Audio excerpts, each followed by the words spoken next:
Welcome, everyone. We're just going to give a couple minutes just so that everybody is able to access the event, and then we will get started right away.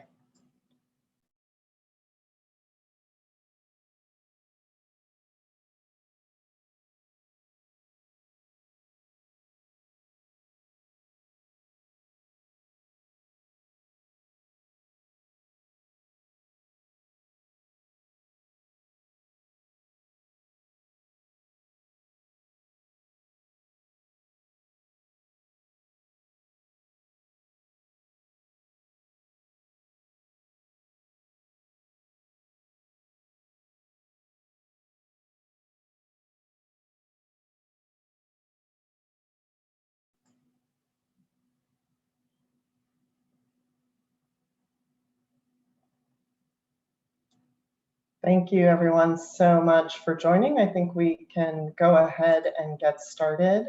It's just a great pleasure to have you with us here today as we launch the 2021 State of Cities Climate Finance Report.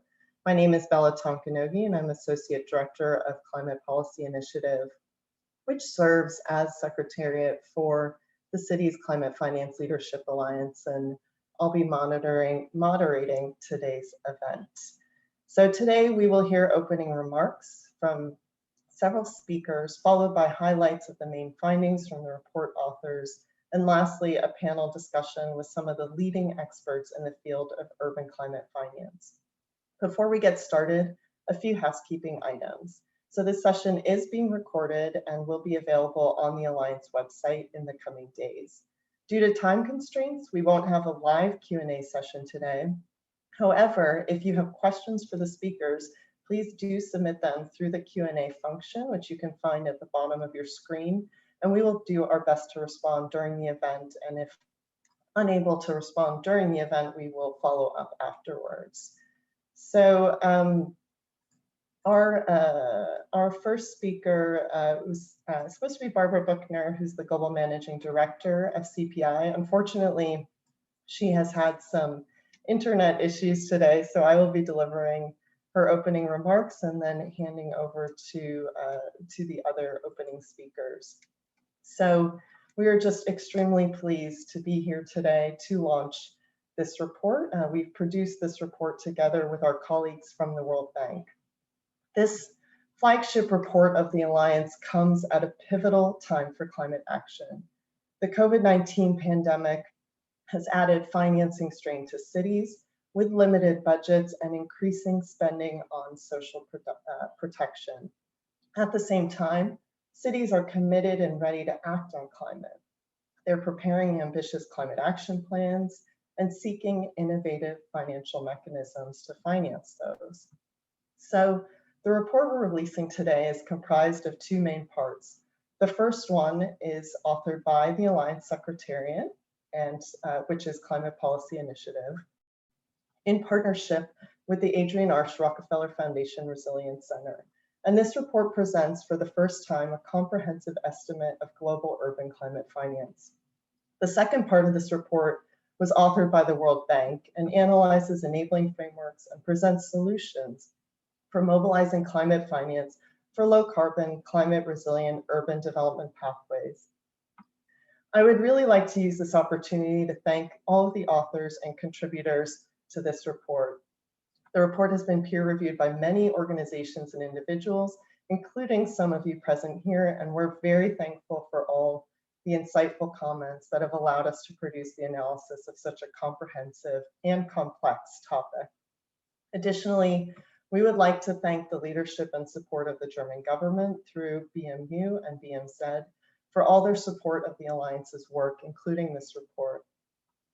Now, the messages of this report are clear. There is an urgent need to finance and support climate action in cities. And while there's substantial investment happening today in urban climate solutions, it still falls far short of the finance needed to bridge the investment gap in cities. So we sincerely hope that the findings and recommendations of this report will accelerate the action urgently needed to address the urban climate finance gap. And we certainly also hope that it resonates with your work as well. The Alliance will continue to build on the findings of this work going forward. And so please do reach out if you would like to learn more ways to contribute to this work, to provide comments on the report, and to discuss how you plan to use these findings. Let me now hand over with great pleasure to Same Waba, who's the Global Director of Urban Disaster Risk Management, Resilience, and Land Use Practice at the World Bank. Over to you, Same. Thank you very much, Bella, and good morning, good afternoon, good evening, everyone. Thanks to CCFLA and to CPI for the excellent collaboration on this report and for the opportunity to discuss the importance of stepping up support for cities to leapfrog into low carbon, resilient, and inclusive pathways. A very warm welcome to all the participants and for all the donors and partners of the World Bank and the GAP Fund. We're very pleased at the World Bank to have contributed part 2 of this new State of the City's Climate Finance report on the enabling conditions for urban climate finance. Now, this part provides innovative analysis and recommendations on how to improve enabling conditions to mobilize urban climate finance at scale.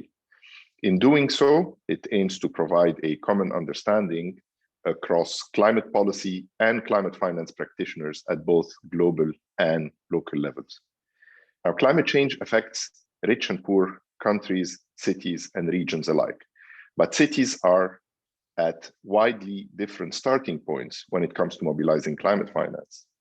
But the good news is a lot can be done to help cities in developing countries strengthen their fiscal systems and improve their capacities to regulate, to plan, and to invest resources for climate action. Addressing climate change is a critical mission for us at the World Bank, and cities are the first frontier in this pursuit.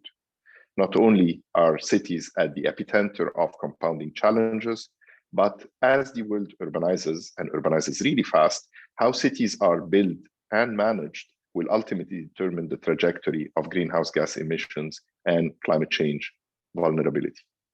So this is why our new climate change action plan at the World Bank has a focus on cities and urban systems as part of those systems slated for transformation, together with energy, transport, food and land use, and manufacturing. These are the economic systems where green transitions hold the greatest potential to reduce emissions and unlock major economic opportunities. Going forward, 35% of all World Bank Group financing will have a climate co-benefits, and half of those climate financing will go towards adaptation. But these are unprecedented times. Cities and mayors have been hit really hard by the COVID-19 pandemic, which has affected their municipal finances, their fiscal sustainability, so therefore mobilizing climate finance at scale that is required is really important, but at the same time, not an easy task. Preliminary analysis has shown that severe impacts of COVID-19 on municipal finances have taken place, with revenue declining in the range of 5 to 25%, and with drops that reach up to 60% for capital expenditures in the case of some cities. But cities that were in a more robust position pre-COVID were better equipped to shield themselves from these impacts. That's why, in order to enable the mobilization of urban climate finance, it's critical to improve cities' balance sheets, data, and transparencies. Partnerships such as CCFLA, city networks such as C40, GCOM, ICLEI, as well as collaborative funding initiatives like the City Climate Finance GAP Fund that supports climate-smart urban planning and investment pipelines, or the City Creditworthiness Initiative at the World Bank, we will be critical vehicles to provide support to cities. I'm optimistic about the resourcefulness that cities have shown in times of crisis. With thoughtful planning, financing, and support, cities can play an important role in the recovery from COVID-19 and towards green, resilient, and inclusive development. We are committed to the cause. Our support for cities to embrace low carbon, climate resilient urban development, and for national and local governments to develop, finance, and implement climate solutions is ongoing, and we hope will continue with more urgency than ever before. With that, thank you very much, and I look forward to hearing from the rest of the panelists. Thank you. Thank you so much, Sameh. It's really great to see the World Bank stepping up its commitments to climate finance, especially to adaptation and resilience. And thank you also for your roles in the GAP Fund and city creditworthiness initiatives, which are incredibly important in this space. So let me now turn over to Dr. Jürgen Zantler, who's the General Director for International Development Policy, Agenda 2030 and Climate at Federal Ministry for Economic Cooperation and Development, or BMZ, in Germany, to give his remarks. Thank you. Thanks a lot, Bella, for the welcome, and thanks to you, Sameh, for kicking us off and for the great cooperation in the last years. Thanks to the Secretariat of the Alliance. I think it's really your engagement and your effort that makes the Alliance a success. And thanks to everybody to participate and for your interest. Seeing the great interest in this event demonstrates the importance of our mission to join the mobilized finance for urban climate action and to ultimately close the investment gap and I hope also the policy gap for urban climate projects and infrastructure. As we all know, cities are at the forefront of the climate crisis, both in terms of carbon emissions and climate change impact. In order to tackle the climate crisis in cities, trillions of dollars are required. Today, the investment gap for climate-friendly urban infrastructure exceeds $1 trillion per year globally.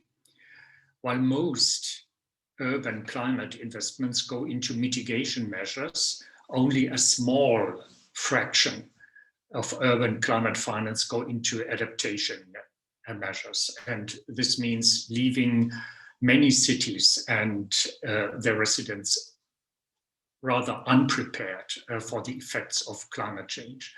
But perhaps, you know, it's too simplistic just to separate adaptation and mitigation, because I guess there are areas where both go together. And perhaps those are the areas of particular interest for us and for the Alliance. For example, to construct buildings in a way which avoid air climatization. We know that this is a growing factor heating up cities, and it's also a problem with regard to mitigation. The urban finance investment gap is a global channel that requires a joint global effort, and the Alliance is a platform that brings us all together. And I think that's really key in that context. And today marks the launch of the State of Cities Climate Finance Report. The report does not only present the most comprehensive accounting of global urban climate investments to date, it also showcases a great example of the Alliance's successful corporate approach. The report is, as far as I know, the first ever effort to track investments in climate change mitigation as well as adaptation in cities across the whole world. On the other hand, it also provides an excellent comprehensive analysis of enabling conditions for scaling up urban climate finance. And let me emphasize here that personally, I think that the enabling conditions are key. So it's a little bit perhaps misleading only talking about numbers, the investment in terms of financing we need, but we won't get the investments if we don't get the enabling environment right, because many of these investments are private investments, and as long as the environment, the policy environment isn't right, it won't come forward. And so governments and city governments can do a lot, and I'm happy to see that the Alliance is already active in that context. Perhaps they could even reinforce their efforts in terms, for example, of planning, in terms of convening, championing green standards, green procurement. I think these are incredible levers.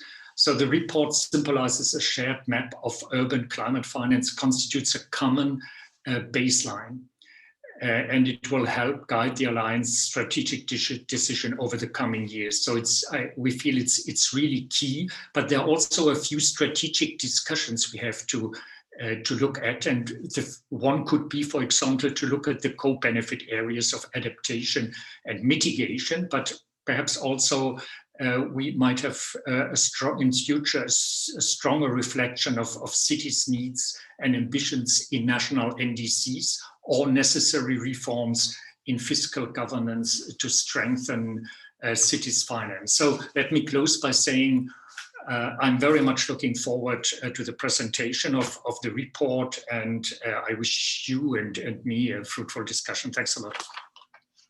Thank you so much, Dr. Sattler, and especially to the government of Germany for your exceptional commitment to urban climate action around the world.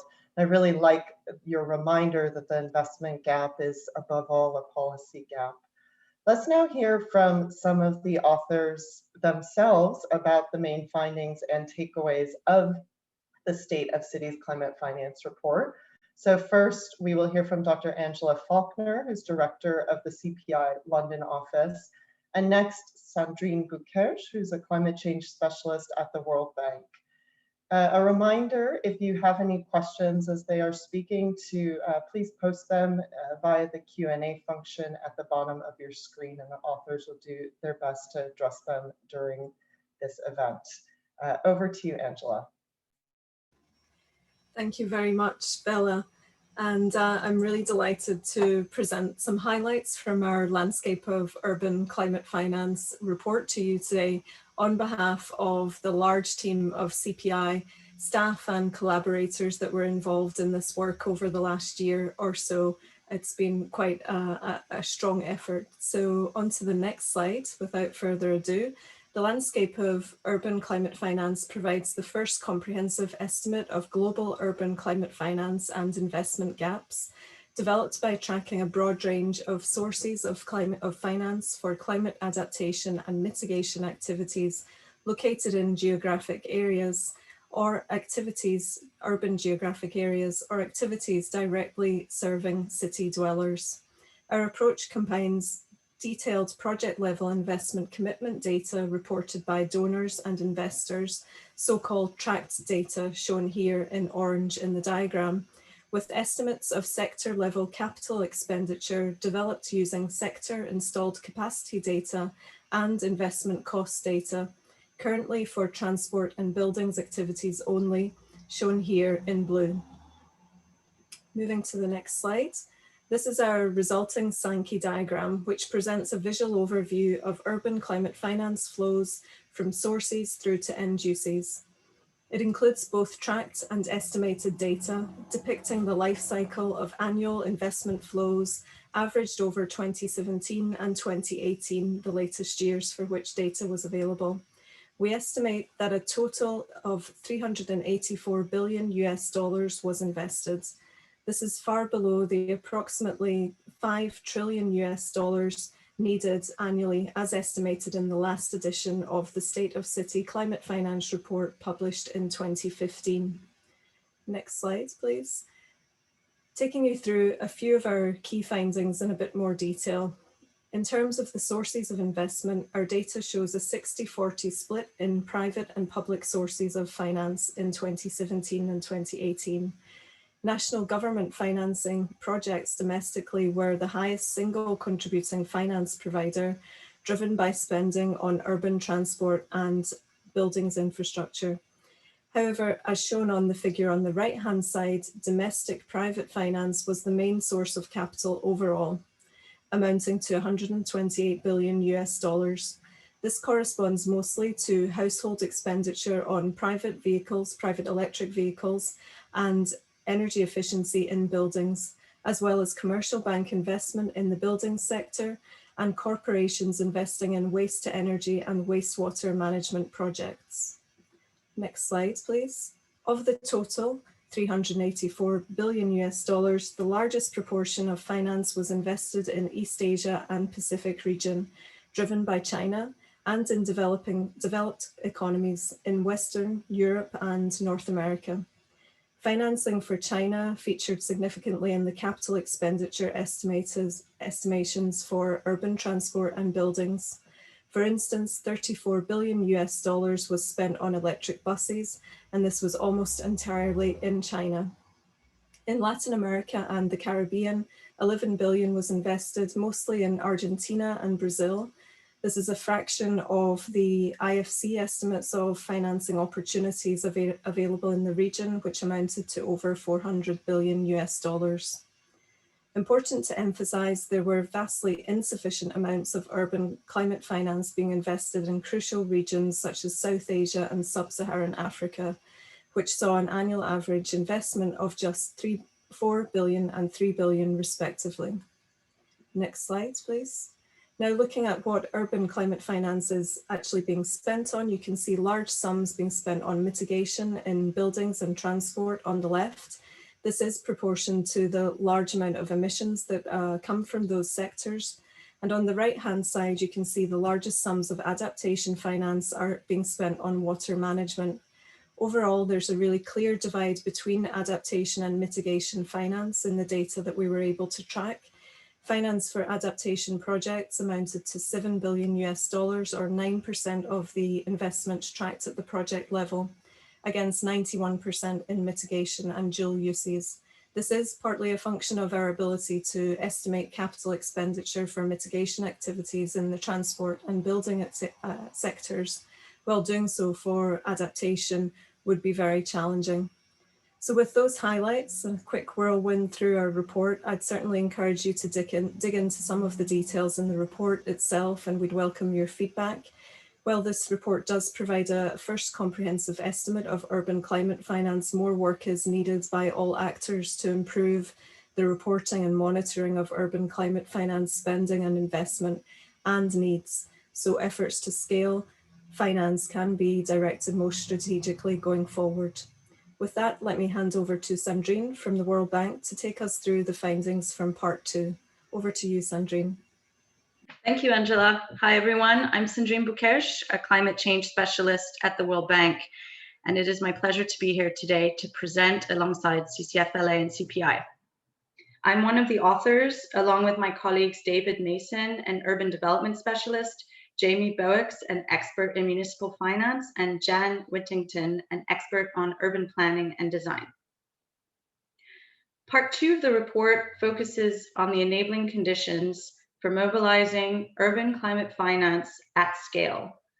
The next few slides will give you a teaser on the key frameworks and recommendations for strengthening this enabling environment, no matter what a city's starting point is in terms of size, geography, or wealth. Part 2 also aims to provide a common level of understanding across practitioners and officials acting both at the global climate policy level and those acting on the ground at the municipal and local level. Next slide, please. Part 2 of the report identifies that city governments have many roles that they can leverage to mobilize urban climate finance. Conceptually, these roles can be categorized on the one side into city governments acting as providers of infrastructure and services, or in other words, what the city pays for directly, and on the other, city governments acting as stewards, or what the city can influence through regulation, urban planning, convening, and championing systems level thinking. In particular, the latter role of steward is a key lever for cities where there's a lot of opportunity to mobilize urban climate finance. Next slide, please. Building on these two roles, Part 2 also identifies 3 layers of enabling conditions each city is endowed with and that build on top of each other. At the foundation are country-specific enabling elements. This includes, for example, national level governance, intergovernmental fiscal systems, and nationally determined contributions. In the middle are city-specific enabling elements. On the left-hand side of the figure, this includes city-level processes such as capital investment planning, municipal finance planning, and budgeting. It also includes, on the right hand, strategic planning and spatial urban planning, as well as non-municipal finance, leveraged from the private sector and from households. Nested in these two layers are then climate-specific enabling elements. These include city-level climate strategies, climate project pipelines, and climate-specific revenue models. Next slide, please. Part 2 also identifies 4 stages of integrating climate objectives into cities and urban systems more generally, both vertically across the enabling element layers, as well as horizontally across the 2 main roles city governments can lever. At the one end of the spectrum is the stage of initial awareness, where climate smart urbanization and investment is nominal and haphazard. At the other end is the stage where climate considerations are mandated and mainstreamed across government levels and across city systems and planning processes. The good news is that whatever stage your city falls, there are still many things that you can do. Furthermore, it would be possible for cities to leapfrog these stages. For example, in smaller, rapidly urbanizing areas, cities could leapfrog over the carbon-intensive urban forms or energy sources or technologies that characterize the earlier urban transition in some other countries. Next slide, please. Finally, Part 1 and Part 2 of the State of Cities Climate Finance Report lay out a number of recommendations for city officials, for national government officials, and for the international community at large to help mobilize urban climate finance at scale. These are summarized in the executive summary, and some are highlighted here in this slide. For example, city officials should leverage their different roles as providers and stewards to mobilize urban climate investment. National officials should support national and city level climate policy alignment, both top down and bottom up. And then international organizations such as IFIs should prioritize technical advisory and lending support to improve cities' ability to mobilize climate investment. Next slide. To summarize then, mobilizing climate finance at scale will require cities to fulfill their dual roles as providers and as stewards. Importantly, national governments and the global community will need to strengthen enabling conditions so as to help increase the green share of the existing finance in cities, increase the green pie by mobilizing new urban climate finance, and strengthening the green impact. That's all from my side. Thank you very much for this opportunity. Thank you so much, Angela and Sandrine, and all of the many authors of this report. The link to the report has been posted in the chat of this event. I would encourage you all to take a look at it. It's included on our website with both of the 2 parts sort of individually, as well as a joint executive summary that covers the highlights of both reports and joint recommendations. So really encourage all of you to take a look at that, and really looking forward to the dialogue with many of the participants here today. So, this discussion that we've had till now has raised some key actions for stakeholders, including for city governments, for national governments, for development finance institutions, and also research and philanthropic organizations. So now it's my great pleasure to turn to the panel to hear their reactions to these recommendations and to hear their thoughts on what we need to unlock more climate investment for cities to close that gap that we have highlighted through this work. So we have a truly wonderful panel here today. First, we have Kathy Bowman-McLeod, who's a Senior Vice President and Director of the Adrian R. Rockefeller Foundation Resilience Center at the Atlantic Council. Second, we have Lynn O'Grady, who's the Deputy Head of the Sustainable Infrastructure Group at the European Bank for Reconstruction and Development. And finally, we have with us today Mauricio Rodas, Visiting Fellow at Penn Institute for Urban Research and former Mayor of Quito, Ecuador. So if the panelists could all please turn on your videos, let's get started. So let's first start with some questions about, coming from the city perspective. I will start with you, Mauricio. So the report has highlighted the ongoing gap between climate finance flowing to cities and the investment needs. And this is especially the case in developing countries. But the demand is there, with thousands of cities developing climate action plans. In your experience as the mayor of Quito, what can cities at different levels of development do to get from these ambitious climate action plans that they've developed to actually breaking ground on climate infrastructure investment in their cities? Well, first of all, thank you so much for the invitation.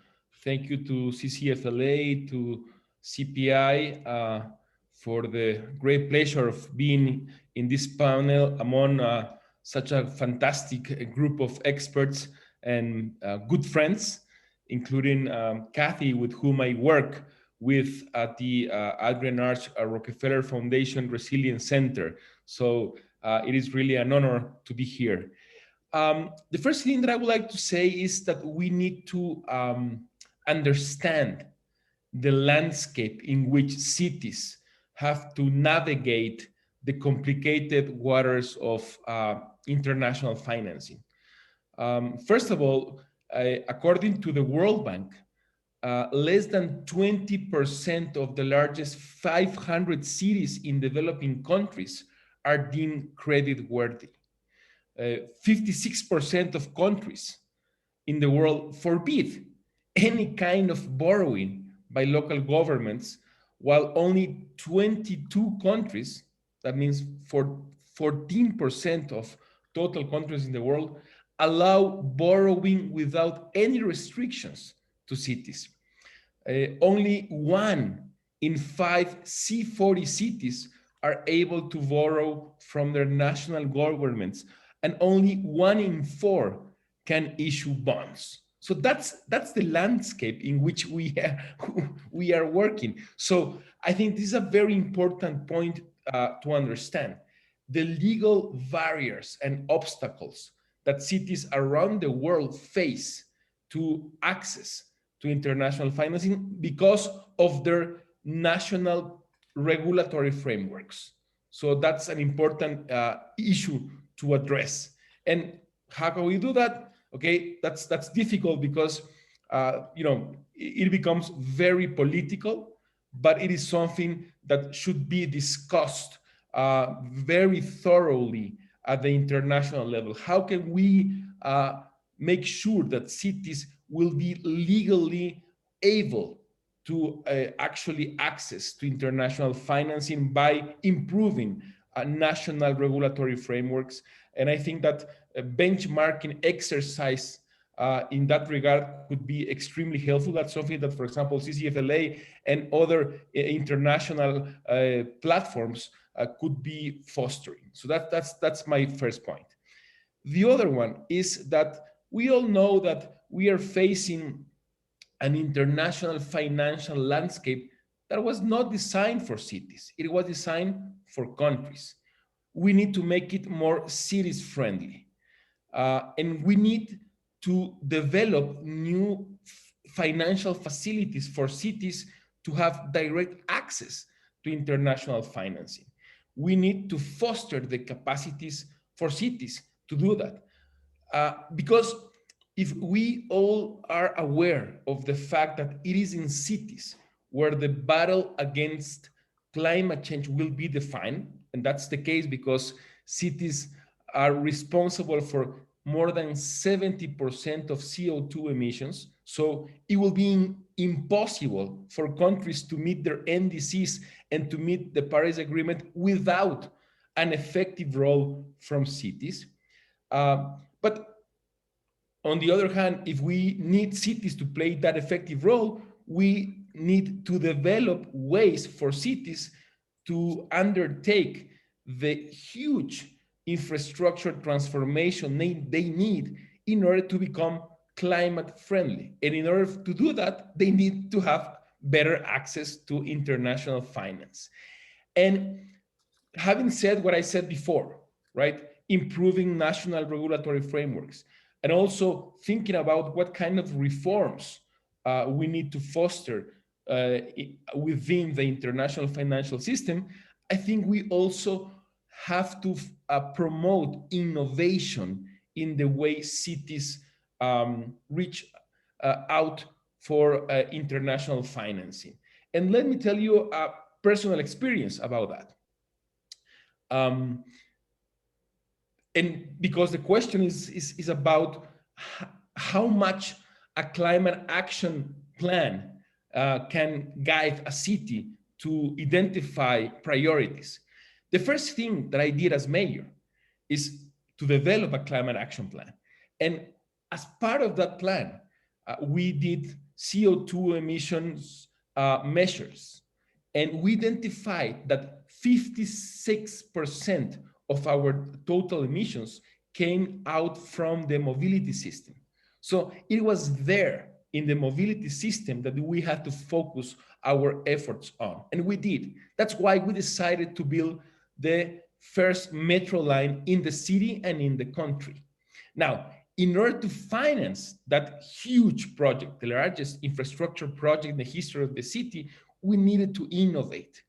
And we did so by having financing from 4 multilateral banks, the World Bank, the Inter-American Development Bank, the Latin American Development Bank, and the European Investment Bank.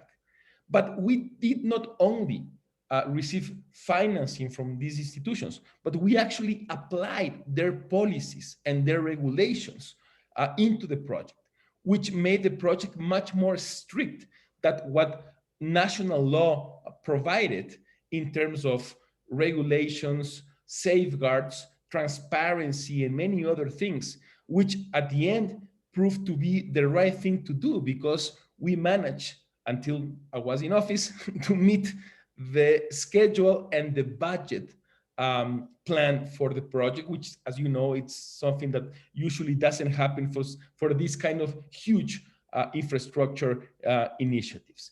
So I think that this is the kind of thing that can be replicated, not because I think that there's a one-size-fits-all solutions for cities to implement financial mechanisms, because I don't think that's the case. I think that what can be replicated are concepts. In this case, the concept of implementing policies coming from international financial institutions rather than national law. And that's something that many countries allow to do. And probably many people don't know about that, but it is a fact. Actually, Quito's metro was the first project to take advantage of that national legal provision. It didn't happen before. We did it for the first time, and it proved to be very, very efficient. So that's the kind of thing when I refer to the fact that we need to innovate and implement new mechanisms for cities to be in a better shape to access to international financing and to develop projects in an efficient, transparent, and effective way. Again, I am not calling for one-size-fits-all solutions. I think we need to have to be very tailor-made, but replicating overall concepts like this is possible, and it can be very effective. Thank you. Thank you. Thank you so much, Mauricio. Really great to hear a specific example there and of creativity and focus on the transport sector, which, as you say, is one of the biggest emitters. globally in cities and sounds like in your city as well. So let me turn to Kathy to talk about a different topic that we heard about in the presentation, which is around adaptation and resilience. So we heard in the report, there's a very uneven split between urban climate finance, adaptation, and mitigation. Only 9% of the data we were able to track was going into adaptation. And the work that we've done with you and your organization has developed some recommendations around how to increase this. So can you tell us a little bit about what you're finding on the ground in your work and what you see as the concrete steps that can be taken towards building to developing more adaptation and resilience projects? You bet. Thank you, Bella. And thank you all for the partnership at CPI and CCFLA. It's been delightful and productive, and we're looking forward to what's next. And a special thanks to Barbara. I'm sorry about your Wi-Fi, Barbara. that always gets you. So I want to start with a stark reality, and that is that 230 people are dead in British Columbia because of this heat wave. And if that doesn't put a fine point on this conversation, I just don't know what does. And this is one data point from one heat wave. And I do want to, at some point later in our conversation, which I know is short, talk about the Extreme Heat Resilience Alliance and the role of extreme heat in urban finance, urban resilience finance. So I run the Adrienne Arsht Rockefeller Foundation Resilience Center at the Atlantic Council, and we call it Arsht Rock for short once we get the whole thing out the first time. And we're very thrilled to have been your partner for our paper on what is challenging us in terms of urban adaptation financing. And so two of the findings I just want to highlight are about metrics and how good metrics could build investor confidence in cities. And the second is improving the data. And when we went to do the report, we had a hard time with the data we had because the type of adaptation wasn't categorized evenly and the type of finance wasn't categorized easily. So those are two really top line easy ones for a quick summary. There's lots more in the report, but I want to highlight those two. So good metrics about the outcomes and the type of adaptation and the type of finance in terms of improving the data. I also want to talk about, and I'll just use an example. Prior to this role at the Atlantic Council, I was the Global Executive for Environmental and Social Risk at Bank of America. And coincidentally, at the same time, Miami-Dade County, and prior to my time there, it takes a while for these things to come along. Miami-Dade County put out a bid for a $13 billion retrofit of the water and sewer system of the county. So there are 3 million people in Miami-Dade County, sea level rise, saltwater intrusion, population growth, urban heat island effect. That $13 billion was not categorized as urban resilience finance.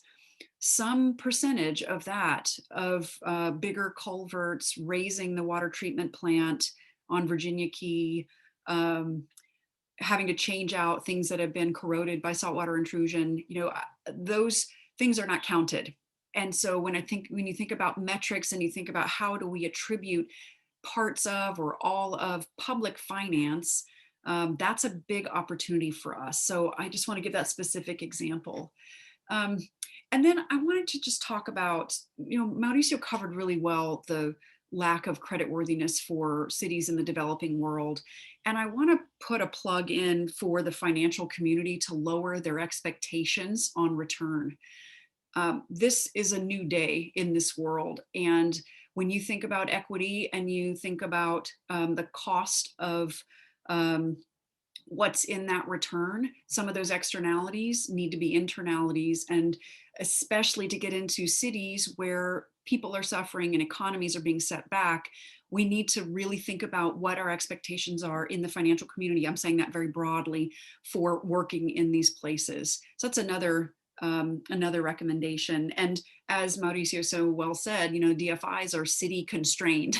It's hard for DFIs to be in cities. And I think there's a structural change that we could, as a community, push for and test. And I'd say quickly, because I want to, you know, I want to wrap with the same point of the urgency of this work. We are out of time, and that number's just this morning. There'll be another number tomorrow morning, and then the next day there'll be another number, and that's just British Columbia and the Pacific Northwest in the U.S. I mean, we're not even covering the floods. I mean, the world is under siege from climate, and as we continue to get it together on mitigation and greenhouse gas emissions reductions targets, we've got to be real about what's happening right now. The last point that I'll make is the access to affordable risk quantification for cities. We need to democratize risk modeling. And there are some great open source platforms for this, but they need to be scaled and accessible. We need technical support for communities to be able to access them.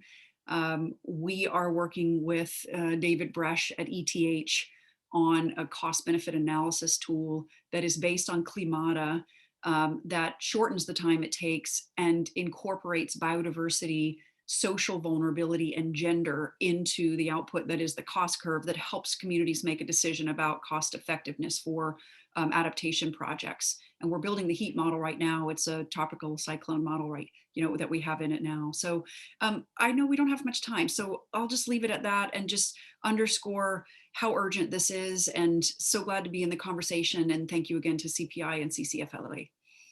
Thank you. Thank you so much, Kathy. Thanks for joining us. I think, you know, even in all of the recommendations you just made, I think this topic of metrics and, you know, being able to assess risks is actually runs through all of them and really kind of underline that point here. You also mentioned DFI, so that is a very good segue to our final speaker, Lynn O'Grady.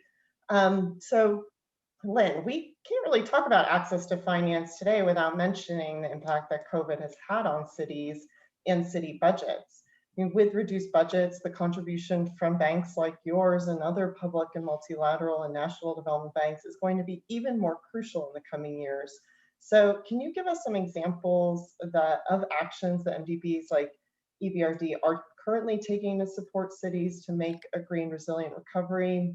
And what kinds of lessons learned are you taking away, and can we take away from some of that work?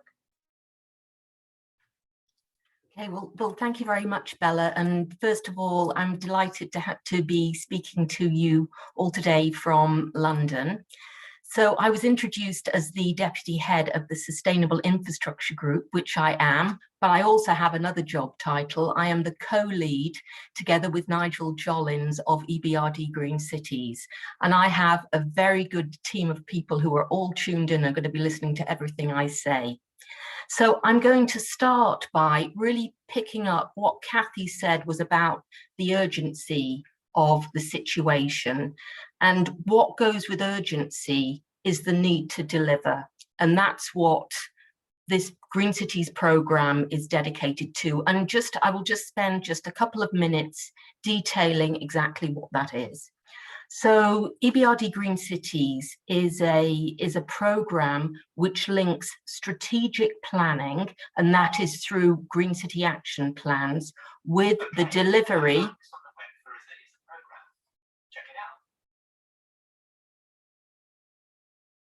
Hello? I'm not sure, Lynn, but you can go ahead. We can still hear you. I don't know what that was.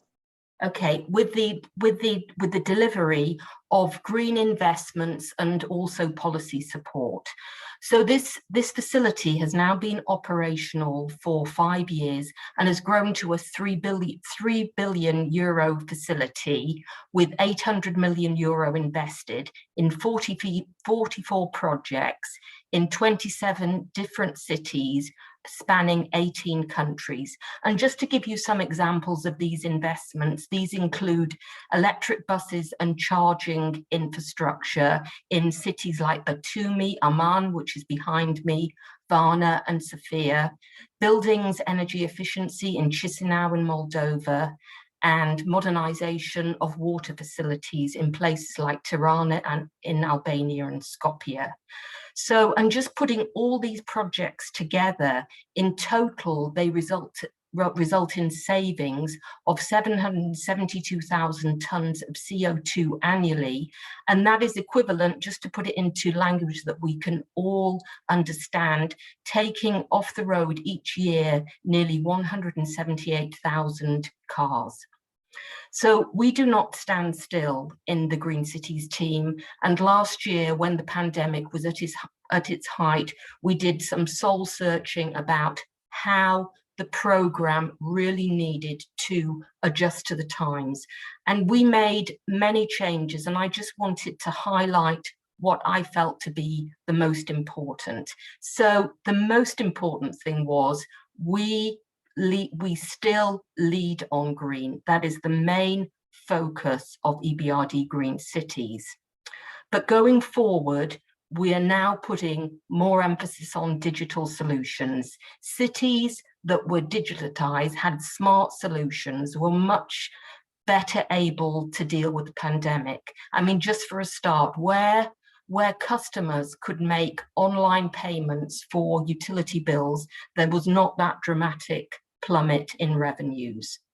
The second thing we did was pay more attention to the risks and vulnerabilities of both infrastructure and also people. And the first bit is really picking up on this need for more climate resilience investment that's already been spoken about. And the second was picking up on the fact that, as we all saw, just from what we saw around us, what we all saw in the press, it was really vulnerable groups who are more impacted by the pandemic. And finally, in the spirit of Build Back Better and Paris alignment, each of these investments that are identified in the GCAPs, there is a clear link to a country's NDC and also a clear link to SDGs. So, and I think what we've done, fortunately, really chimes with what's in your report. Just outside of Green Cities, or inside it in a way, the bank has scaled up its climate ambition so that by 2025, 50% of our lending needs to go to green investments.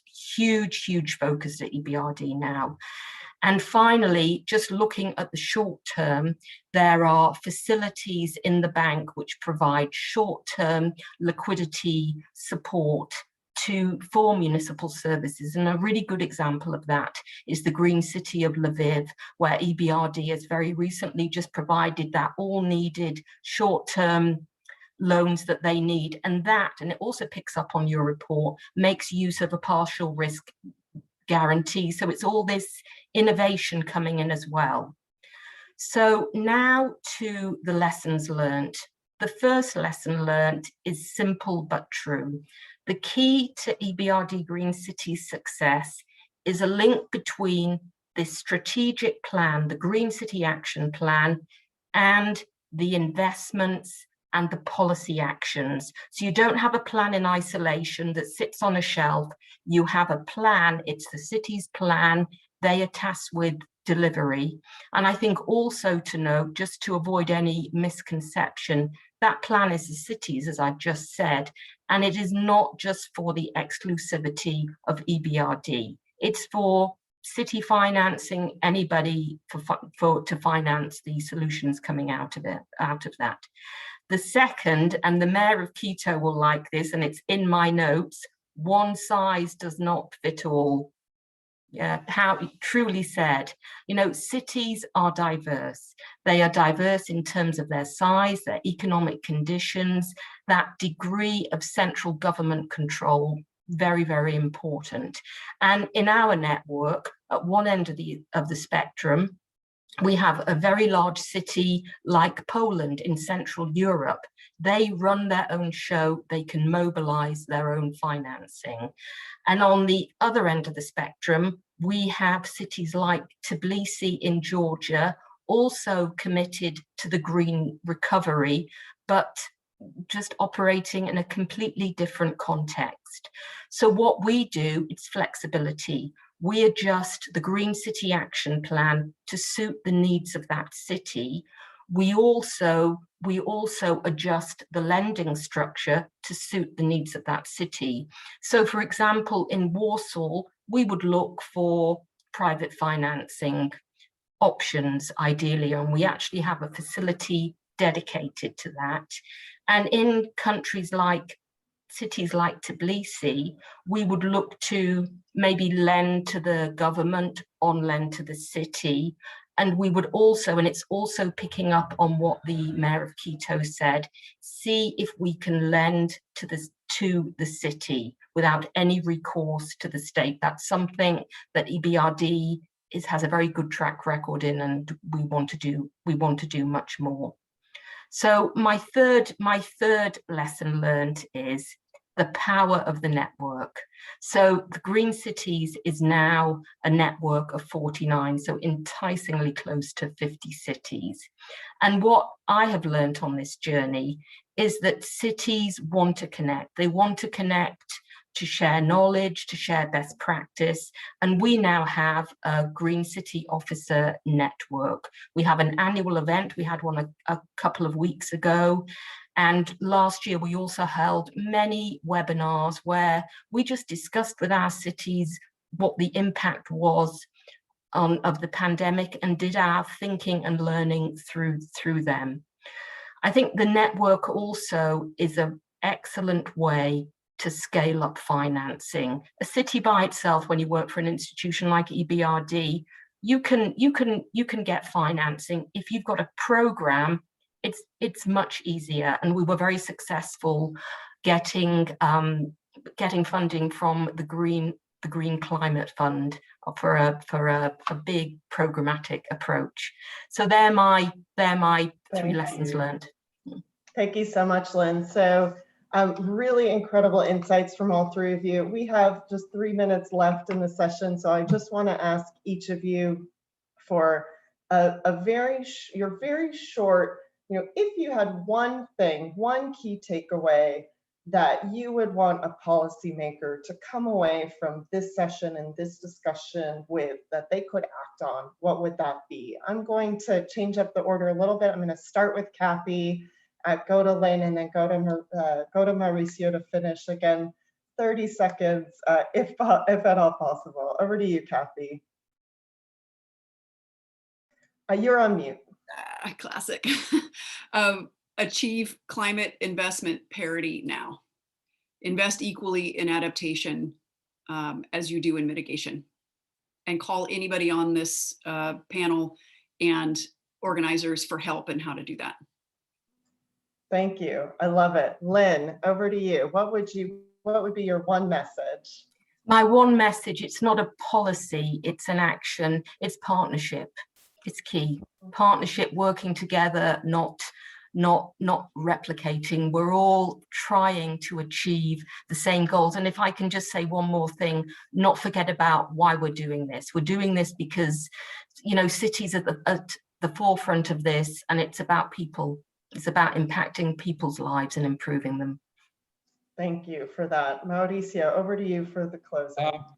Two very important recommendations. First one, to discuss how to overcome the need for cities to have a national guarantee to access to international financing, because that national guarantee is very frequently not being granted because of political rivalries.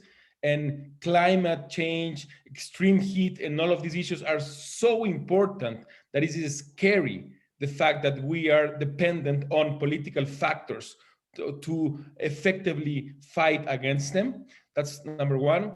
And the second one is, I think these kind of spaces are key for discussing how to improve PPP's regulatory frameworks. Because in many countries of the world, PPP's regulatory frameworks are extremely complex and difficult to implement, which at the end prevents cities from having private investing coming for developing climate resilient projects. Thank you so much. So it's about the people. Remember adaptation and resilience, simplify your frameworks and make it a heck of a lot easier for cities to access international finance. So thank you all so much. Thank you especially to all of the presenters and panelists today, all of the teams involved and all of the many organizations that pulled this event and this report together. And thanks especially to all of the attendees today for joining us.